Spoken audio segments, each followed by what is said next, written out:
Assalamualaikum warahmatullahi wabarakatuh. Alhamdulillahil wahidil ahad, al-fardis samad, alladzi lam yalid wa lam yulad wa lam yakul lahu kufuwan ahad, walladzi laysa kamitslihi syai'un wa huwas samiul basir.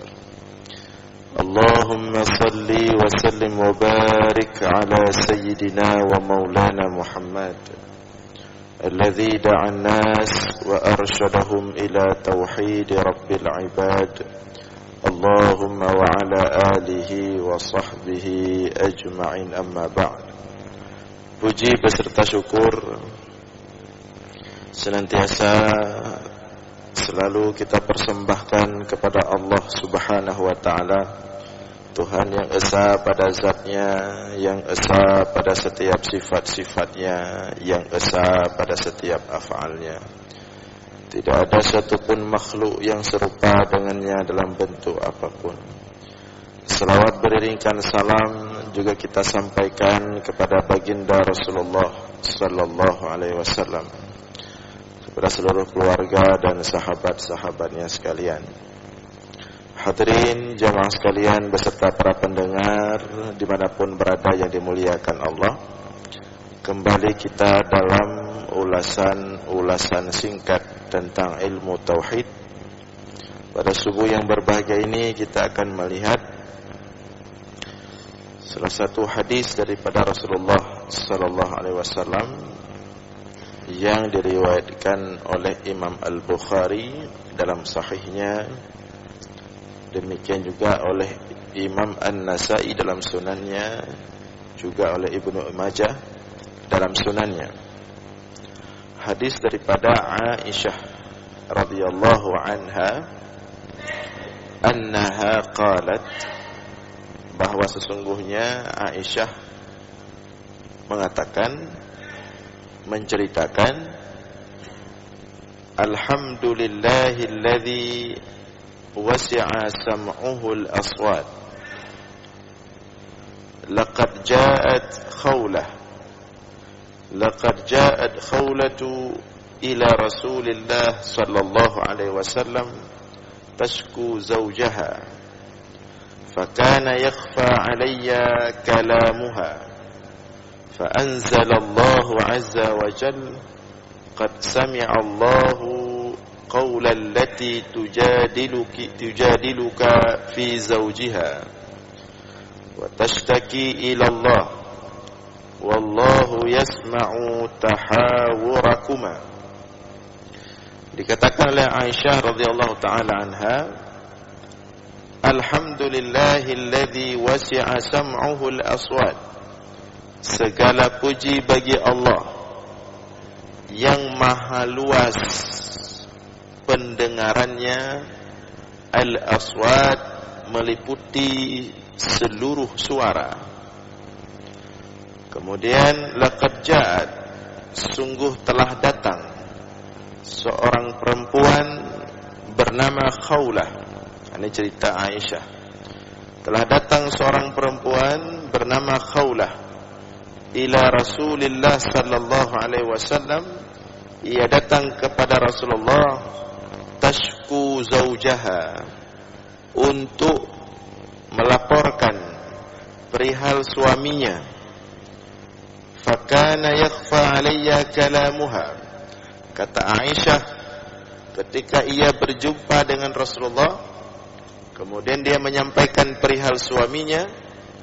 Kata Aisyah, fakana yakhfa alayya kalamuha, tidak terdengar kepadaku, kata Aisyah, apa yang dibicarakan oleh wanita tersebut dengan Rasulullah. Maka kemudian fa'anzalallah, Allah menurunkan ayat Al-Quran, menurunkan wahyu. Apa bunyinya?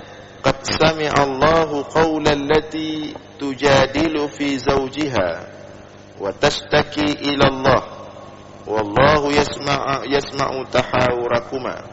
Sungguh telah Allah dengar qaulallati, perkataan perempuan yang mendebatkanmu, yang mendebatkanmu wahai Muhammad, fi zaujiha, perihal suaminya, wa tashtaki ila Allah, dan dia menyampaikan kepada Allah, melaporkan kepada Allah, wallahu yasma'u tahawurakuma, dan Allah mendengar akan percakapan kalian berdua wahai Muhammad bersama wanita tersebut.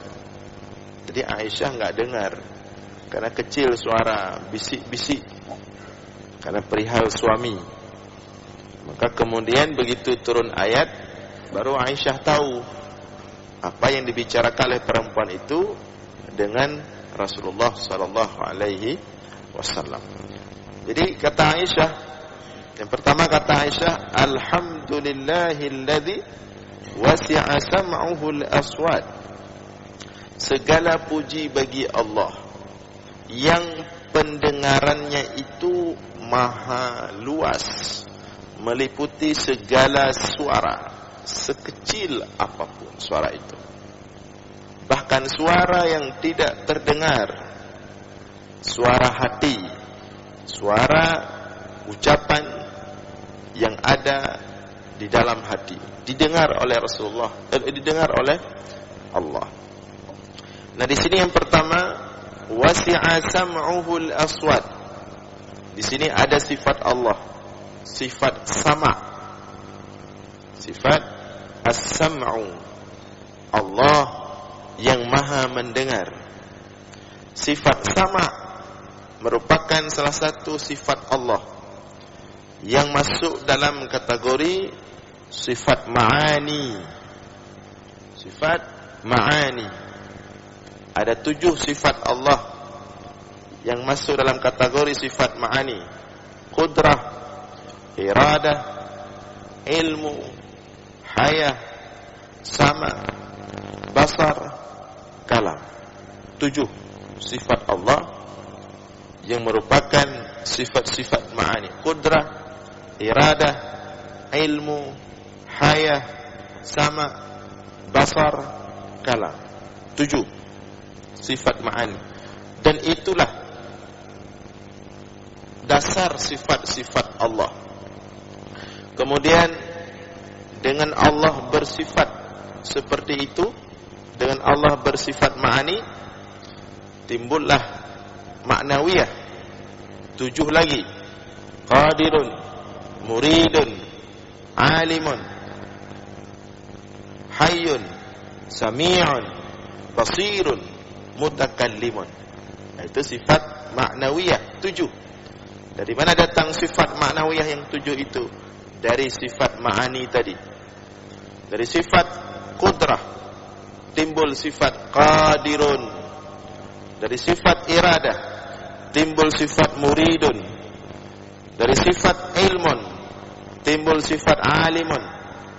Dari sifat hayatun timbul sifat hayyun. Dari sifat sam'un timbul sifat sami'un. Dari sifat basar timbul sifat basirun. Dari sifat kalam timbul sifat mutakallimun. 7 sifat ma'ani ditambah 7 lagi sifat ma'nawiyah, maka kemudian jumlahnya menjadi 14. Kemudian ditambah 5 sifat salbiyah, ya, ditambah 5 sifat salbiyah. Apa itu sifat-sifat salbiyah? Yang mana sifat salbiyah? Qidam, baqa, mukhalafatu lil hawadisi, wahdaniyah. Qidam, baqa, mukhalafatu lil hawadisi, qiyamuhu binafsihi, wahdaniyah. 5 sifat salbiyah. 14 tambah 5 jadi 19. Tambah lagi 1, yaitu sifat nafsiyah. Semuanya menjadi 20 sifat. Semuanya menjadi 20 sifat yang wajib bagi Allah. 1 sifat nafsiyah, yaitu wujud. Kemudian yang kedua sifat salbiyah, ada 5. Qidam, baqa, mukhalafatu lil hawadisi, qiyamuhu binafsihi, wahdaniyah. Kemudian tambah 7 ma'ani, qudrah, iradah, ilmu, hayah, sama, basar, kalam. Tambah 7 lagi ma'nawiyah, qadirun, muridun, alimun, hayyun, alimun, basirun, sami'un, basirun, mutakallimun. Itulah semua dasar 20 sifat. Sumbernya dari sifat ma'ani yang 7. Kemudian dikembangkan. Lahirlah sifat ma'nawiyah. Lahirlah sifat salbiyah. Lahirlah sifat wujud, sifat nafsiyah. Yang semua itu bersumber dari Al-Quran dan sunnah Rasulullah sallallahu alaihi wasallam. Dari 20 kemudian dikembangkan untuk memahamkan 20 sifat. Penting mengetahui lawan daripada 20 sifat. Maka ditambah 20 lagi. Lawan daripada yang 20 tadi jadilah 40 sifat. Kemudian setelah ada 40 sifat, untuk lebih lengkap, di samping kita mengenal Allah melalui sifat-sifatnya, kita juga wajib mengenal para rasul melalui sifat-sifat para rasul. Maka ditambahlah 4 yang wajib bagi rasul: sidik, amanah, fatanah, tabligh. 4 yang wajib. Untuk memahamkan, memudah pemahaman kita tentang 4 sifat yang wajib, kita perlu tahu lawan daripada 4 sifat yang wajib bagi rasul. Maka ditambah 4 lagi, jadi 8. Kemudian rasul juga punya sifat yang jaiz. Boleh dia lakukan, boleh dia tidak lakukan. Boleh terjadi, boleh tidak terjadi pada rasul, karena dia manusia. Tambah 1 jaiz, jadi 9 sifat pada rasul, baik yang wajib maupun yang mustahil maupun yang jaiz. Kemudian tambah 1 lagi sifat yang jaiz bagi Allah. Jadilah semua 50 sifat. Disebutkan oleh Imam As-Sanusi, yajibu ala kulli mukallafin ay ya'rifa al-aqaid al-khamsina. Wajib kepada semua kita. Wajib, bukan sunat ya. Wajib. Fardhu ain, sama seperti wajib salat. Wajib untuk semua, atas semua mukallaf, kita semua, untuk mengetahui al-aqaid al-khamsin, akidah yang 50. 50 tadi. 20 yang wajib bagi Allah, 20 yang mustahil bagi Allah, kemudian 1 yang jaiz bagi Allah, 4 yang wajib bagi Rasul, 4 yang mustahil bagi Rasul, 1 yang jaiz bagi Rasul. Semuanya ada 50 sifat. Itu wajib, bukan sunat. Harus tahu itu satu-satu. Kalau enggak tahu, nanti bermasalah di hari akhirat. Artinya kita dianggap tidak mengenal Allah. Kita semangat solat, tapi yang kita sembah tidak kita kenal. Nah, jadi tadi kembali ke laqad alhamdulillahilladzi wasi'a sam'uhu al-aswat. Segala puji bagi Allah yang maha luas pendengarannya, meliputi seluruh suara. Jadi di sini ada sifat Allah ma'ani. Salah satu sifat ma'ani itu sama, maha mendengar. Tidak ada satupun suara di alam ini melainkan didengar oleh Allah Subhanahu wa ta'ala. Baik yang kita ucapkan sendiri, begahaba kedro. Kan ada itu orang-orang yang ketika capek atau kagak begahaba tidro, begahaba aja tidro. Seperti orang bisik-bisik. Allah mendengar apa yang Anda ucapkan, apa yang kita ucapkan. Atau kita berbisik-bisik dengan orang lain, Allah juga maha mendengar. Atau suara itu tidak keluar dari mulut kita, tapi terlintas di hati kita, Allah maha mendengar. Maka kalau suka terlintas di hati yang aneh-aneh, malulah sama Allah. Allah tahu apa yang terlintas di hati kita. Ketika kita lihat orang lewat di hati kita dengan mungkin dengan stigma negatif, Allah mendengar.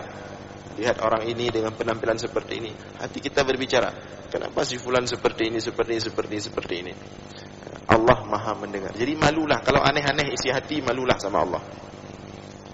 Mungkin manusia tidak bisa mendengar, tidak tahu, tapi Allah Maha mendengar, tahu apa yang terlintas, yang terbersit di hati kita. Itu sifat Allah sama. Sifatun qadimatun azaliyatun qaimatun bizatihi ta'ala.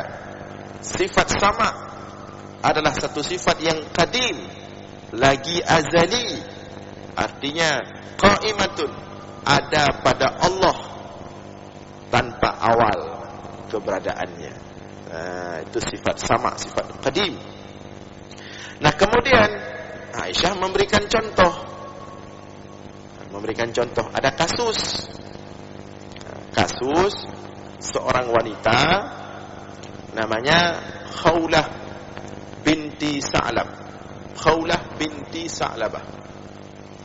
Ini seorang perempuan, Khawlah binti Sa'labah. Khawlah ini perempuan yang cantik sekali pada masanya, di tempatnya. Dia menikah dengan Aus bin Samit, seorang laki-laki namanya Aus bin Samit. Dikaruniakan anak beberapa orang anak yang masih kecil-kecil.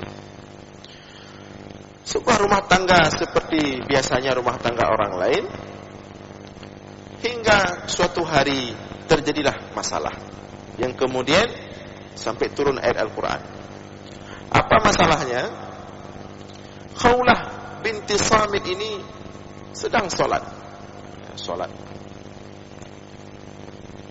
Tiba-tiba suaminya datang di rumah. Suaminya datang, melihat istrinya Khawlah yang sedang sholat. Dia lihat, dia pandang lama sekali. Begitu istrinya selesai sholat, Khawlah ini selesai sholat, maka Aus bin Samit ingin berhubungan dengan istrinya, meminta istrinya untuk berhubungan. Ketika itu Khawlah merasa tidak tertarik untuk berhubungan. Artinya Khawlah menolak. Ya. Namun di sini ada komentar dari Syekh Nawawi Banten dalam kitabnya. Kata beliau, Aus bin Samit ini punya cara yang aneh.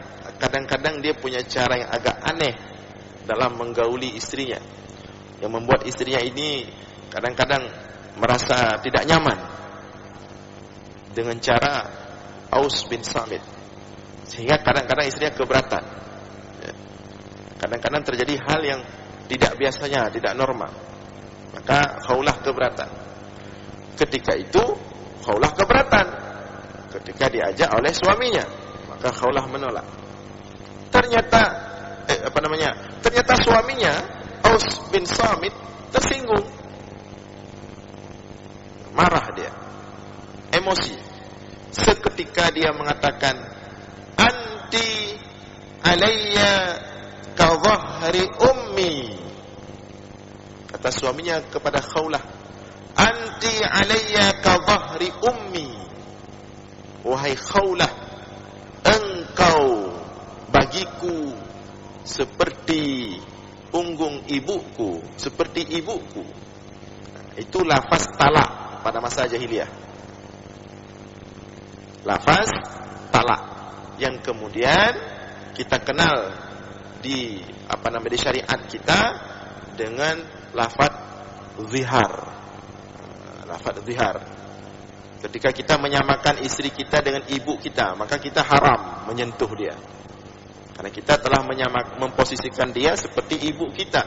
Sebagaimana ibu kita mahram kita, maka istri kita menjadi mahram alal abad. Artinya haram kita sentuh dia. Nah, jadi kata Aus bin Samit kepada istrinya, anti alayya ka dhahri ummi. Engkau mulai saat ini, engkau bagiku bagaikan ibuku. Artinya tubuhmu seperti tubuh ibuku. Artinya tidak bisa lagi sentuh. Sama seperti ibunya, sudah jadikan sama. Nah, lafaz itu sering digunakan oleh orang jahiliyah sebagai bentuk talak. Maka kemudian terkejut Khawlah. Hal sederhana, tapi telah menyebabkan Khawlah ini tertalak oleh suaminya. Khawlah tidak terima. Khawlah tidak terima. Tidak boleh, mana mungkin engkau menceraikanku? Bagaimana anak-anak kita yang ramai ini masih kecil-kecil? Kalau engkau yang mendidiknya, engkau tidak akan mampu. Mereka akan kacau balau. Sedangkan kalau aku yang mendidiknya, mereka pasti akan kelaparan. Jadi Khawlah tidak terima. Karena Khawlah tidak terima, dan suaminya pun tidak bisa berkata apa-apa lagi, suaminya mau balik, tapi tidak bisa lagi. Itu lafaz talak pada masa jahiliyah yang tidak bisa balik lagi. Maka bergegaslah Khawlah, cepat-cepat datang menjumpai Rasulullah, ingin melaporkan masalah tersebut, dicarikan solusi. Datanglah Khawlah kepada Rasulullah. Ketika itu ada Aisyah yang menceritakan hadis ini, istri Rasulullah. Datang Khawlah bicara dengan Rasulullah. Karena ini masalah sangat sensitif, masalah keluarga, maka Khawlah berbicara dengan Rasulullah masalah ini dengan suara yang kecil, seperti orang bisik-bisik. Oleh Aisyah yang berada di dekat situ penasaran, apa yang dibicarakan? Ternyata yang dibicarakan oleh Khawlah dengan Rasulullah sama. Khawlah menceritakan kepada Rasulullah, wahai Rasulullah, telah terjadi seperti ini dengan suamiku. Dia telah mentalakku dengan lafaz seperti tadi yang kita sampaikan. Dan itu, wahai Rasulullah, tidak mungkin. Saya harus kembali dengan suami saya. Kami tidak mungkin berpisah. Anak-anak kami masih kecil, ramai. Siapa yang akan mendidik mereka? Siapa yang akan menjaga mereka? Kalau suamiku yang menjaga mereka, tidak akan mampu dia. Tidak bisa. Dan kalau saya sendiri yang merawat mereka, mereka akan kelaparan. Saya tidak punya uang. Maka wahai Rasulullah, kami harus bersatu. Rasulullah mengatakan, engkau telah menjadi haram untuk suamimu. Engkau telah menjadi haram. Rasulullah pun tidak ada solusi ketika itu. Rasulullah mengatakan, tidak bisa lagi wahai Khawlah, engkau telah menjadi haram untuk suamimu. Dengan suamimu berucap seperti itu, engkau telah menjadi haram untuk suamimu. Ternyata Khawlah tidak terima putusan Rasulullah. Namanya perempuan. Beilai katanya Rasulullah kadang-kadang hanya terima mendapat, belum mendapat ayo. Uro-uro semayang depan wate, macam-macam kekurangan dia sudah tahu. Tak terima putusan Rasulullah. Maka terjadilah tolak tarik dengan Rasulullah. Khawlah terus mengulang-ulang, tidak bisa wahai Rasulullah, bagaimana caranya? Pokoknya kami harus kembali, kami harus tidak boleh berpisah, kami harus kembali. Kata Rasulullah, hanjele, tidak bisa lagi. Kamu telah menjadi haram untuk istrimu, tidak ada cara lain. Kata Khawlah, tidak bisa wahai Rasulullah, harus balik. Pokoknya benar cara. Tidak mau tahu dia. Pokoknya harus ada cara. Nah, ketika terjadi percakapan yang mulai sengit dan tidak ada solusi, nah ketika itu turunlah surah ayat 1 sampai 4 surah Al-Mujadalah yang dibacakan oleh Aisyah tadi. Qad sami'a Allahu qawlan lati tujadiluka fi zawjiha wa tashtaki ila Allah wallahu yasma'u tahawurakuma innallaha sami'un basir. Sungguh Allah telah mendengar. Qawlan lati tujadiluka, percakapan si wanita itu yang mendebatmu wahai Muhammad. Dia tidak terima keputusan Nabi Muhammad. Dia mendebat, pokoknya harus balik lagi. Wa tashtaki ila Allah, dan dia telah menyampaikan itu kepada Allah.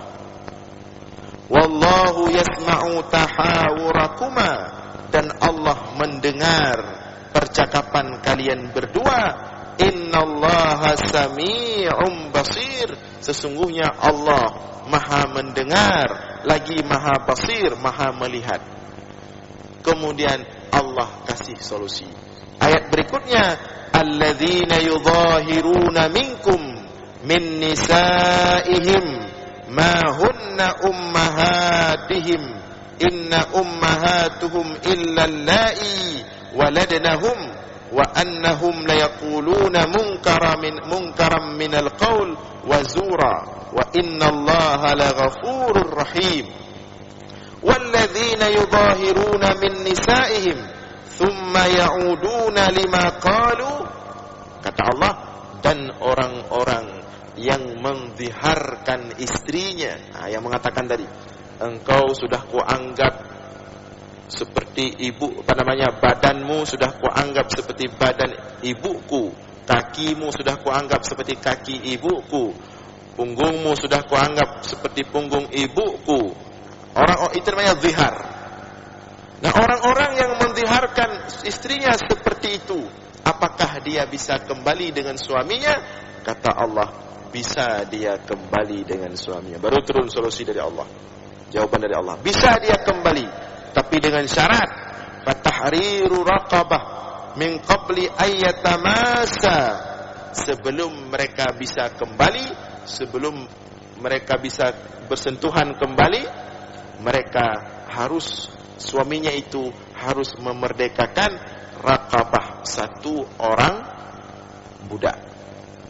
Kemudian faman lam yajid, kalau dia tidak mampu memerdekakan satu orang budak, fasiyamu syahraini mutatabi'ain, pilihan kedua, suaminya itu harus berpuasa 2 bulan berturut-turut.